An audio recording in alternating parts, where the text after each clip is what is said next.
mengeluarkan anak sama seperti hukum laki-laki mengeluarkan mani, akan tetapi mani yang sudah berubah bentuknya. Ketika kita mandi wajib, ketika kita mandi sunnah yang butuh kepada niat, ketika air itu jatuh mengenai salah satu dari tubuh kita, maka di situ wajib hati ini meniatkannya. Seumpama dia katakan nawaitu guslal wajib, atau nawaitu fardal gusli, atau saya niat mandi wajib, atau saya niat fardu mandi. Berbarengan dengan air itu mengenai salah satu dari tubuh kita, karena mandi berbeda dengan wudu. Kalau wudu ada yang disebut dengan tartib, artinya berurutan, muka, tangan, kepala, kaki. Sebagaimana Allah Subhanahu wa ta'ala menyebutkan di dalam Al-Quran berurutan, muka, tangan, kepala, kaki. Ibda'u bima bada'allahu bih, mulailah dengan apa yang Allah telah memulainya. Sama seperti kita sa'i dari Safa Marwah, maka dahulukan mana, Marwah dulu atau Safa dulu, ataukah Safa dulu atau baru Marwah dulu? Ibda'u bima bada'allahu bih, mulailah dengan apa yang Allah telah memulainya. Di dalam Al-Quran Allah Subhanahu wa ta'ala menyebutkan kata-kata Safa terlebih dahulu baru Marwah. Inna Safa wal Marwata. Safa dan Marwah berarti hitungan sa'i mulai dari Safa baru kemudian ke Marwah. Begitu pula juga ketika kita berwudu, Allah mendahulukan penyebutan wajah, baru tangan, baru kepala, baru kaki. Maka di situ melahirkan rumus tertib namanya. Itu ketika berwudu. Itu ketika berwudu. Namun berbeda ketika mandi. Orang mandi sunnah ataupun mandi wajib tidak ada syarat tertib. Rukun mandi hanya dua perkara. Ada yang disebut dengan niat, ada yang disebut dengan isti'abul ma ala sairil jasad, meratakan seluruh air di badan.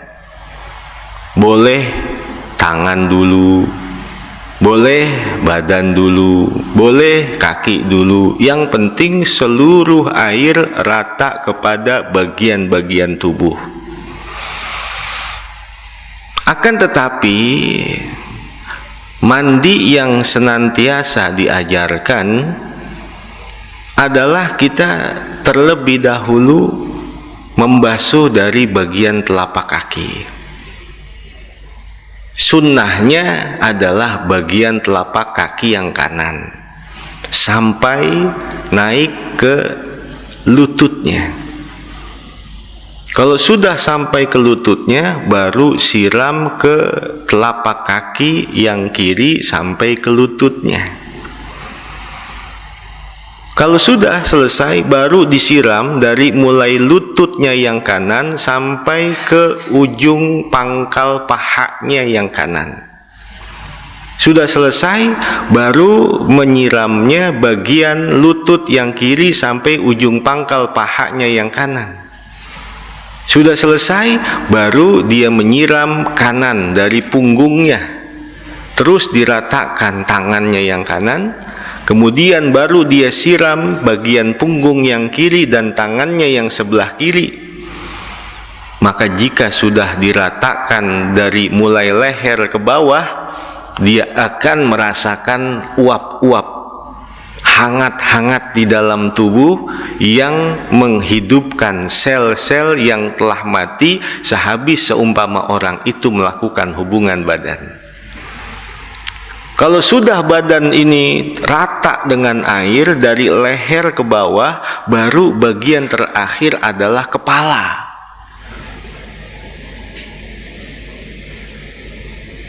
Banyak kita mendengar, kadang-kadang orang bangun tidur mandi, dia siram bagian kepala, dan tidak sedikit yang jatuh di kamar mandi. Dia jatuh di kamar mandi. Apa penyebabnya? Karena ketika orang tertidur itu, sel-sel di tubuhnya masih belum keadaan normal. Kalau dia langsung siram bagian kepalanya, dia kaget. Sehingga ada pertemuan antara dua sel yang berbeda. Kalau dalam hukum listrik ada sel-sel yang koslet. Sehingga banyak orang yang terjatuh di kamar mandi karena kondisi fisik yang belum siap menerima air yang dingin. Ketika kita diajarkan oleh Nabi kita Muhammad SAW masuk ke masjid kaki kanan,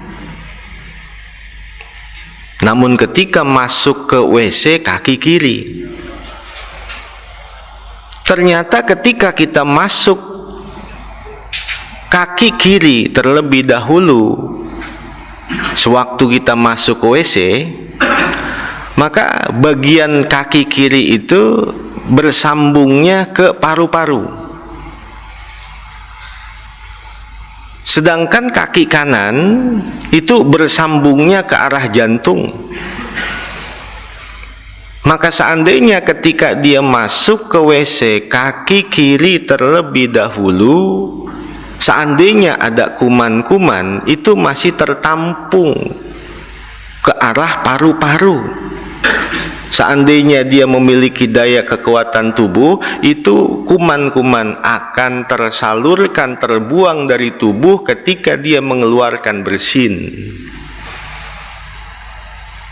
Tetapi ketika dia masuk kaki kanan terlebih dahulu ke WC, seandainya di situ ada kuman, maka salurannya adalah langsung ke jantung. Sedangkan jantung adalah satu-satunya bagian tubuh yang tidak memiliki saluran, baik ke otak atau lain sebagainya. Nggak ada koneksinya. Sehingga seandainya dia mati, langsung mati. Kalau mata memiliki koneksinya, kepala memiliki koneksinya. Seandainya dia sakit, maka bagian tubuh yang lain pun sakit. Berbeda dengan jantung. Dia bekerja dengan sendirinya. Seandainya ada gangguan-gangguan, maka dia tidak terkoneksi kepada anggota tubuh yang lain. Ternyata itu diketemukan dari perkara-perkara yang sepele. Ketika kita mendahulukan kaki kiri masuk ke WC, mendahulukan kaki kanan ketika akan masuk ke masjid. Masuk WC, kaki kiri, karena koneksinya ke paru-paru.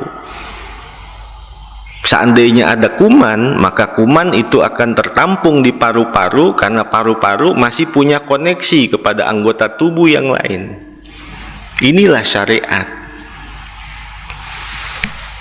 Boleh kita tanya, orang non-Islam sehari semalam berapa kali dia cuci muka, facial? Boleh ditanya.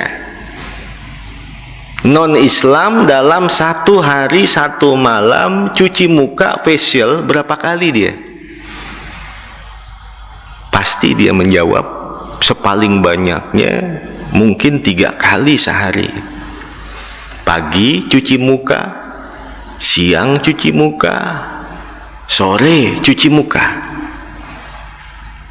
Itu sudah paling banyak mereka cuci muka sehari semalam 3 kali. Sedangkan kita umat Islam, Kalau ukuran yang wajib saja, jangankan cuci muka, cuci telapak kaki kita sehari semalam lebih dari 5 kali. Maghrib, isya, subuh, zohor, asar, hitungan yang wajib aja ketika kita berwudu, cuci telapak kaki lebih dari 5 kali. Berarti dalam ukuran standar kebersihan dan steril, telapak kaki kita jauh lebih bersih dari muka mereka. Telapak kaki kita berwudu belum ditaslis. Apa itu ditaslis? Menigak kali. Muka 3 kali, tangan 3 kali, kepala 3 kali, kaki 3 kali. 3 kali dikali 5 sudah 15 kali kita. Sehari semalam umat Islam mencuci telapak kakinya 15 kali. Sedangkan non-Islam mencuci wajahnya sehari semalam, non-Islam 3 kali. Standar kesehatan lebih bersih, lebih steril telapak kaki kita dari wajah mereka. Ini syariat yang dibawa oleh Nabi kita Muhammad sallallahu alaihi wasallam. Itu diakui oleh ulama-ulama yang menjadi penyebab hasutnya orang-orang Yahudi, orang-orang Nasrani terhadap umat Islam. Dalam kitab Tauratnya dengan bahasa Ibrani, jauh sebelum Nabi dilahirkan, berita-berita di dalam kitab Taurat bahwa kalian, wahai orang-orang Yahudi, menyaksikan satu bintang besar ada di atas kalian. Maka apabila bintang besar itu pergi berjalan meninggalkan kalian, maka berarti Nabi akhir zaman itu sudah dilahirkan, maka berimanlah kalian kepadanya. Berpuluh-puluh tahun orang Yahudi menyaksikan bintang besar itu senantiasa ada di atas kepala mereka. Maka pada saat Nabi dilahirkan, bintang besar itu berjalan meninggalkan mereka. Dan mereka tahu berarti Nabi akhir zaman sudah dilahirkan. Namun setelah mengetahui ternyata Nabi akhir zaman yang dikatakan Sayyidul Anbiya wal Mursalin bukan dari garis keturunan mereka, maka mereka menyembunyikannya, merahasiakannya, dan pada akhirnya tiada beriman kepadanya. Begitu pula terdapat di dalam kitab Zabur dengan bahasa Kibti. Berpuluh-puluh tahun mereka hidup menggunakan mata air yang tidak pernah kering. Akan tetapi sudah hampir beberapa tahun mata air itu kering. Mereka tidak bisa lagi menggunakan. Maka di dalam kitab Zabur dengan bahasa Kibti itu diterangkan, apabila mata air yang sudah kering tersebut lalu kalian bisa menggunakannya kembali, keluar air yang bisa kalian gunakan, berarti itulah tanda Nabi akhir zaman sudah dilahirkan. Nabi Sayyidul Anbiya wal Mursalin sudah dilahirkan. Maka berimanlah kalian kepadanya. Setelah mereka mencari, ternyata bukan dari garis keturunan mereka. Maka mereka menyembunyikan, merahasiakan, dan pada akhirnya tidak beriman. Begitu pula yang terdapat di dalam kitab Injil dengan bahasa Suryaninya. Taurat dengan bahasa Ibrani, Zabur dengan bahasa Kibti, Injil dengan bahasa Suryani. Diterangkan bahwa di Baitul Lahmi, mereka menyebutnya Bethlehem, di satu daerah yang bernama Darussalam, mereka menyebutnya Yerusalem, ada pohon korma besar yang akarnya sampai naik, yang di bawahnya seperti membentuk gua, yang di dalamnya pernah dilahirkan Nabi Allah Isa alaihi salam. Maka pohon korma itu jangankan berbuah, daun pun tidak, bertahun-tahun kering. Maka jika kalian mendapatkan pohon korma yang kering buahnya, kering daunnya, kering rantingnya, tiba-tiba tumbuh daun dan berbuah kembali, maka tak saksikanlah bahwa Nabi akhir zaman sudah dilahirkan. Kalian beriman kepadanya, kalian mengikuti ajarannya. Namun setelah mereka mengetahui bahwa Nabi akhir zaman itu bukan dari garis keturunan mereka, akhirnya mereka mendustakannya, tidak mau beriman kepadanya. Lalu siapa yang dikatakan garis keturunan? Mereka hanya mau beriman dari garis keturunan Nabi Allah Yakub bin Ishak bin Ibrahim alaihimus salatu wassalam. Nabi Allah Ishak punya nama kecil Israil. Isra bimakna abdun, il bimakna Allah. Israil bimakna Abdullah.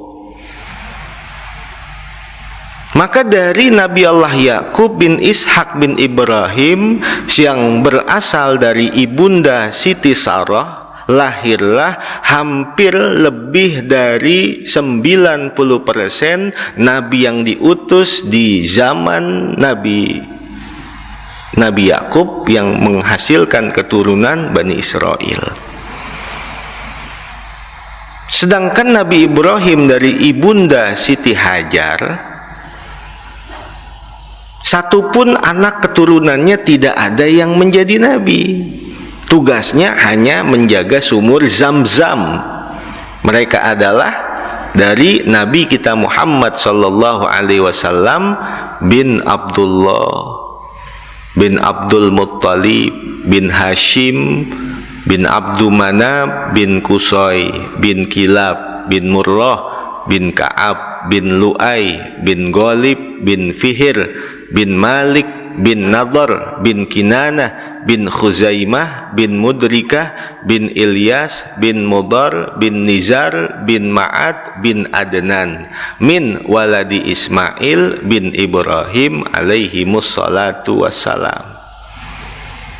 Inilah awal kebencian orang-orang Yahudi dan orang-orang Nasrani, karena Nabi akhir zaman yang mereka tunggu-tunggu, yang mereka harap-harapkan, ternyata bukan dari garis keturunan mereka.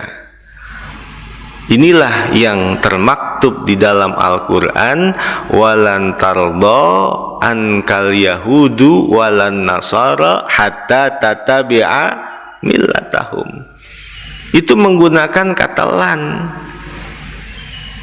Lan dalam gramatika bahasa Arab artinya harfu nasbin yadullu ala muwazabatin wastimrarin. Satu huruf yang menunjukkan kepada kesenantiasaan, selamanya, tidak akan.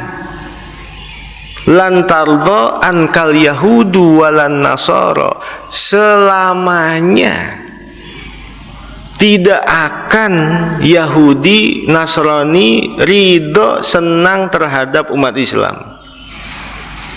Berbagai macam cara mereka ingin menghancurkan umat Islam. Dan mereka sadari jika menghadapi umat Islam dengan peperangan, sampai kapanpun mereka tidak akan pernah mendapatkan kemenangan. Karena cara-cara peperangan, mereka sadar tidak akan mampu mengalahkan umat Islam. Umat Islam apabila sudah menyerukan kata-kata jihad fi sabilillah, maka sudah dapat menggetarkan hati musuh. Kalau orang kafir perang nyari menang, kalau umat Islam perang nyari mati. Orang perang nyari mati, ya udah asal-asalan. Sampai musuh juga mungkin ketakutan. Waduh, saya ngelawan orang gila ini, nyari mati. Umat Islam perang nyari mati. Dari sejak dulu sampai hari ini umat Islam kalau disuruh jihad berani-berani banget. Kenapa? Karena mau nyari mati. Matinya mati syahid. Mungkin sebagian berpikir daripada hidup susah-susah mendingan mati syahid aja dah, begitu. Orang kafir perang nyari menang, sedangkan umat Islam perang nyari mati. Ada dua mayit yang tidak perlu dimandikan dan tidak perlu disolatkan. Yang pertama adalah orang yang mati syahid, yang kedua adalah bayi-bayi yang mati keguguran. Syahid ada syahidud dunia, ada syahidul akhirah, ada syahidud dunia wal akhirah. Yang pertama syahid dunia.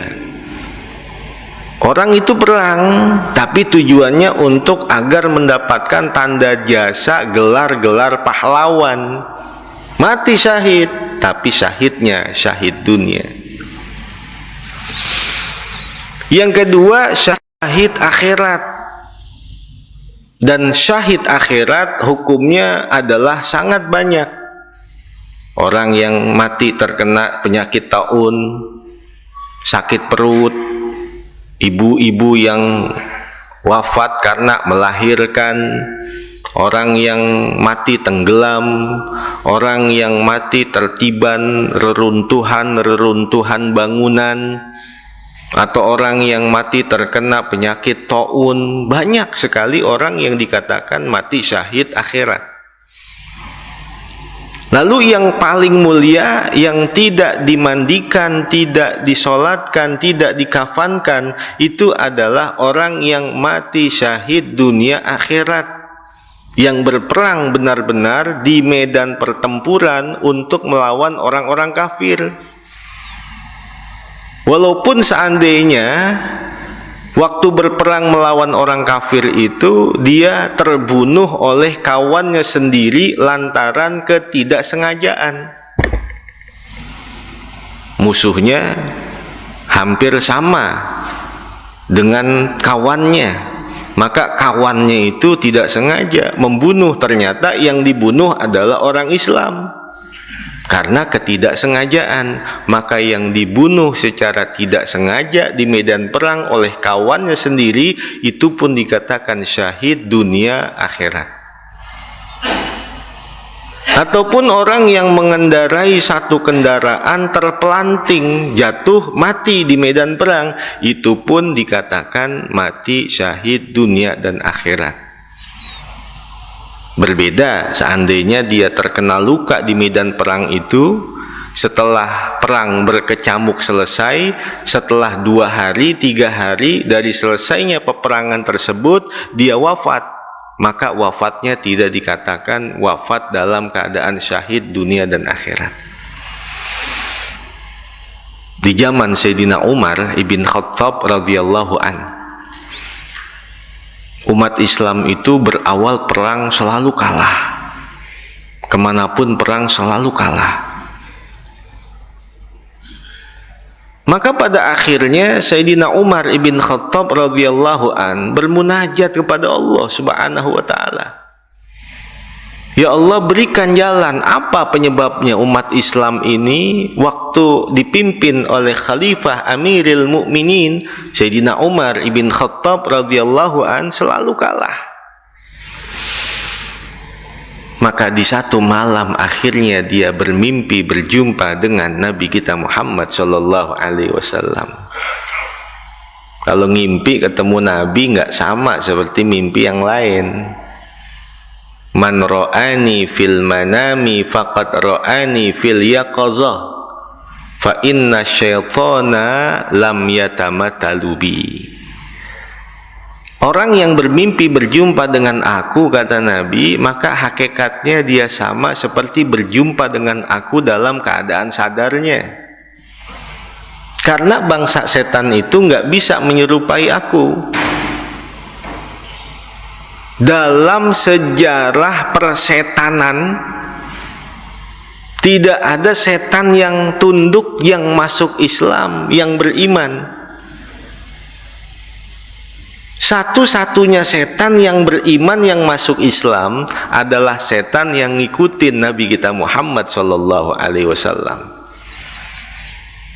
Sehingga Nabi berkata, kalau aku tidak malu dengan doanya Nabi Sulaiman yang ia pernah berdoa kepada Allah, ya Allah, jadikanlah kekuasaanku ini dapat menundukkan bangsa setan, bangsa jin di seluruh dunia.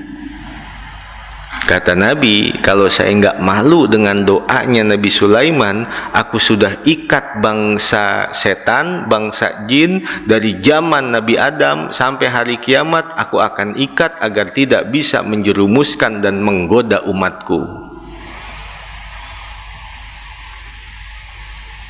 Itu pernah ditanyakan oleh Sayyidatuna Aisyah radhiyallahu taala anha wa ardhaha. Ketika Nabi bilang, setiap kalian memiliki satu setan yang disebut dengan Qarin. Kata Sayyidatuna Aisyah, apakah termasuk engkau pula ya Rasulullah? Iya. Tetapi Allah telah menundukkan setan tersebut dan akhirnya beriman dan pasrah mengikutiku. Itu salah satu di antara kemuliaan Nabi kita Muhammad sallallahu alaihi wasallam. Maka Sayyidina Umar ibn Khattab radhiyallahu an menyaksikan pasukannya itu perang selalu kalah dan bermunajat kepada Allah, gerangan apa penyebabnya? Maka di mimpinya berjumpa dengan Rasulullah. Apa kata Rasulullah? Wahai Umar, penyebabnya hanya satu. Karena di semua pasukanmu tidak ada yang menjalankan sunnahku. Mereka meninggalkan sunnahku. Ini satu perkara yang luar biasa. Umat Islam meninggalkan perkara sunnah saja sudah mendapatkan musibah seperti itu. Perang tidak pernah menang. Itu baru meninggalkan perkara sunnah. Lalu kira-kira bagaimana lagi kalau umat Islam yang banyak sudah meninggalkan kewajiban? Dalam Kitabul Hikam, taubat itu adalah bentuk masdar dari kata taba yatubu taubatan, bimakna roja'a, artinya kembali.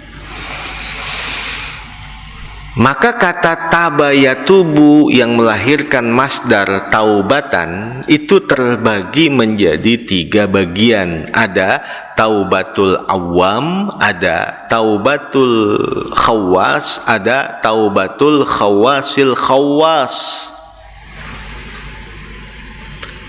Yang pertama taubatul awam, yaitu taubatnya seseorang dari sehabis melakukan dosa. Taubatnya seseorang dari sehabis meninggalkan kewajiban. Ya Allah, nyesel saya. Kenapa? kesiangan nggak sholat subuh. Ya Allah, nyesel saya. Kenapa? Habis berbuat dosa, habis berbuat maksiat. Taubat, taubatul awam. Taubatnya orang awam tuh yang model begitu. Ya bagus. Karena salah satu di antara tanda-tanda dosa itu diampunin sehabis melakukan ada rasa penyesalan. Al-ithmu mahaka fi nafsik. Dosa itu adalah yang membuat hati tidak nyaman. Dan tanda bahwa dosa itu akan diampuni ada penyesalan sehabis dia melakukan. Dan tertanda di situ masih ada keimanan. Kita pengen tahu di hati kita masih punya iman apa kagak. Tandanya gampang, habis meninggalkan kewajiban, habis meninggalkan hal-hal yang difardukan, habis melakukan kemaksiatan dosa-dosa, masih ada rasa nyeselnya, masih ada rasa takutnya. Bersyukur kepada Allah. Kenapa? Berarti di hatinya masih punya iman. Kalau habis berbuat dosa, bablas aja, nggak ada nyesal sama sekali. Boy, itu khawatir tuh. Di hatinya udah nggak punya iman. Naudzubillah, tsumma naudzubillah. Tingkatan taubat yang pertama, taubatul awam. Orang nyesel habis melakukan perkara dosa atau meninggalkan kewajiban, taubatul awam. Yang kedua, taubatul khawas. Taubatnya orang mulia, yaitu nyesel pagi-pagi. Ya Allah, kenapa? Semalam saya tidak tahajud. Murung wajahnya. Kenapa? Hari ini tadi saya nggak duha. Menyesal. Kenapa? Hari ini biasanya 1 juz, ini belum sama sekali. Juz apaan itu? Juz Quran apa juz apa yang dia nyeselin?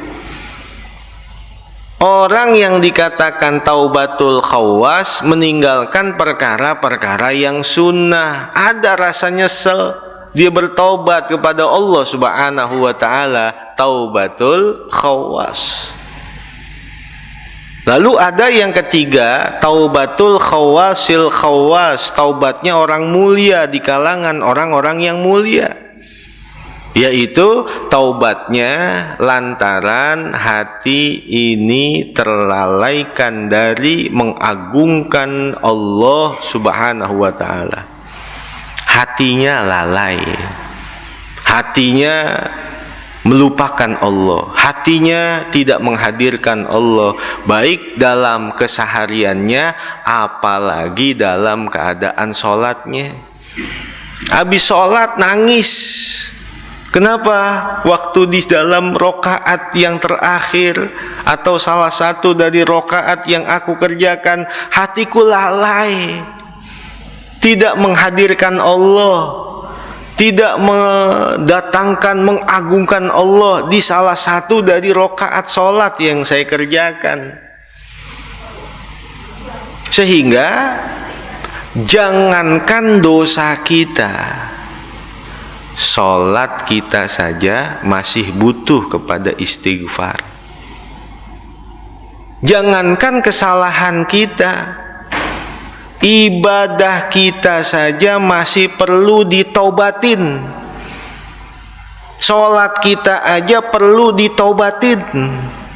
Ketaatan kita perlu ditaubatin dengan memperbanyak istighfar kepada Allah. Karena mungkin ibadah yang kita lakukan di situ ada terhinggapi mungkin sedikit sifat riya, ingin dipuji orang, ingin dilihat orang, atau pasti ada kelalaian di dalamnya. Ibadah yang kita lakukan saja masih butuh kepada istighfar, apalagi dosa-dosa dan kesalahan kita. Sehingga di situ disyariatkan sehabis sholat kita baca istighfar, kita mohon ampun kepada Allah. Seandainya ada seorang raja yang dihadiahin seorang pembantu, yang pembantu itu ternyata adalah pembantu yang buta, pembantu yang jelek, pembantu yang cacat.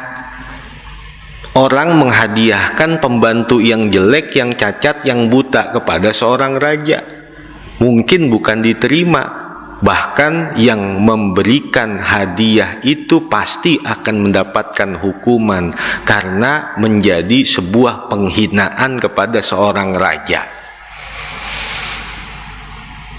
As-salatu hadiyatun minal makhluk ilal khaliq. Perumpamaan sholat itu adalah hadiahnya makhluk kepada sang khaliq. Sholat kita seolah-olah nih adalah hadiah dari kita buat Allah. Kita hadiahin buat Allah yang jelek, yang cacat, yang rusak. Kira-kira bagaimana? Kalau seorang raja langsung marah dan memberikan hukuman ketika mendapatkan hadiah-hadiah yang buruk, yang jelek, yang cacat. Namun berpuluh-puluh tahun Allah subhanahu wa ta'ala menerima hadiah yang buruk, yang jelek, yang cacat dari hamba-hambanya dengan sholatnya yang berantakan. Namun Allah tetap ngasih rezeki kepada kita. Allah senantiasa tuangkan nikmat kepada kita. Allah senantiasa karuniakan kita kenikmatan-kenikmatan yang begitu banyak. Ini perkara-perkara yang semakin menundukkan hati kita di hadapan Allah subhanahu wa ta'ala. Mudah-mudahan Allah sehatkan badan kita, panjangkan umur kita, berikan ilmu yang bermanfaat fid din wad dunya wal akhirah bisirri asraril Fatihah. A'udzubillahi minasyaitonir rajim. Bismillahirrahmanirrahim. Alhamdulillah. Ar-Rahmanir-Rahim. Iyyaka na'budu wa iyyaka nasta'in. Ihdinas siratal mustaqim. Shiratal ladzina an'amta 'alaihim ghairil maghdubi 'alaihim waladdallin. Amin. Bismillahirrahmanirrahim. Alhamdulillahirabbil alamin. Allahumma shalli wa sallim wa barik ala sayyidina Muhammad wa ala ali sayyidina Muhammad. Allahumma ighfir lana dzunubana wa liwalidayna warhamhuma kama rabbayana shighara.